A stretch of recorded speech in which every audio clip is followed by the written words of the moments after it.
কি যে ধামাকা ছিল লাস্টে, মানে এটা বলে আসলে মানে দর্শকদের মজা শেষ করব না। এখানে ফিল হবে যে বাংলা মুভি না, ফিল হবে এটা হচ্ছে কোনো তামিল মুভি। সাকিব খান এই ছবিতে নিজেকে ছাড়িয়ে গেছেন।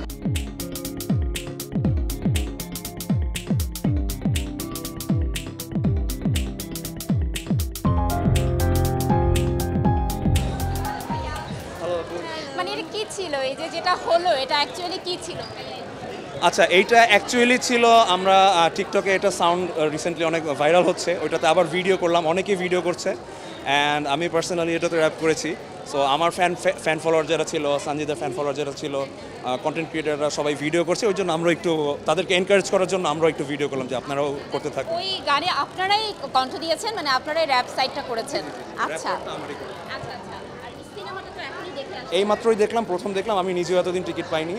আমার ওয়াইফ 3 দিন ধরে ওয়েট করে আর কি টিকিট কিনেছে, আমার বোনেরও একই অবস্থা।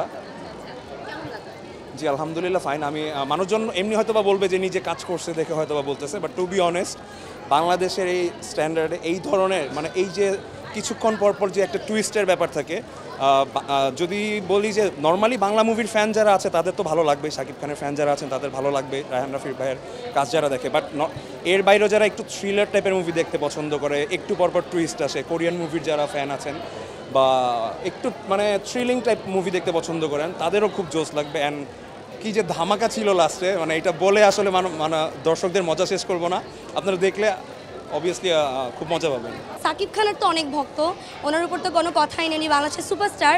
বাট আমার হচ্ছে ওপিনিয়ন হচ্ছে বা আমার হচ্ছে মুভি দেখার যেটা ইন্টারেস্ট ছিল সেটা ছিল রায়হান রাফির জন্য, কারণ বরাবরই উনি পরপর আমাদেরকে যেই মুভি দিচ্ছে, সো এখানে আমার আসার মূল উদ্দেশ্য হচ্ছে রায়হান রাফির জন্য। অ্যান্ড এই মুভি আসলে এত রাশ টিকিটই পাওয়া যাচ্ছিল না, প্রায় 1 উইক আগে হচ্ছে আমরা টিকিট কেটেছি, আমি আমার ফুল ফ্যামিলি মেম্বারদেরকে নিয়ে আসছি মুভি দেখতে। তো আমি বলবো সবাই দেখো, কারণ এখানে অনেক টুইস্ট, মানে এখানে ফিল হবে যে বাংলা মুভি না, ফিল হবে এটা হচ্ছে কোনো তামিল মুভি। আমরা সবাই আজকে তুফান দেখলাম পরিবারের সবাইকে নিয়ে, খুবই ভালো ছিল রিভিউ, মানে আমাদের পক্ষ থেকে রিভিউ খুবই ভালো। সাকিব খানকে মানে এর আগে আমরা যত ছবি দেখলাম, সাকিব খান এই ছবিতে নিজেকে ছাড়িয়ে গেছেন। ওনার প্রতিযোগিতা এখন আমি বলবো ওনার নিজের সাথে। সাকিব খানের আজকের অভিনয় আমি বলবো হলিউড বলিউড সব কিছুর থেকেই ভিন্ন, খুবই ভালো লেগেছে আমাদের কাছে। এবং লাস্টে যে টুইস্টটা ছিল চঞ্চল চৌধুরীর, সেটা বলবো একদম মার্ভালাস। তুফান সিনেমা এমনিতে অনেক ভালো সিনেমা একটা, লাস্টে যে স্পয়লার দিয়েছে সেকেন্ডের জন্য অনেক ভালো হয়েছে, প্লট টুইস্ট অ্যামেজিং হয়েছে।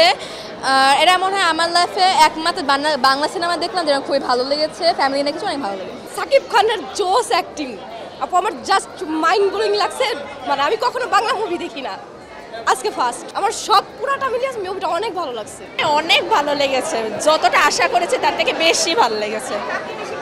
শাকিব খান মানে লাস্ট সিন আছে এরকম একটাই হবে আমি বুঝতে পারিনি, এত ভালো লেগেছে। তার সাথে গল্পর কথা আর কি বলবো, অসাধারণ। রায়হান রাফি মানেই তো অসাধারণ।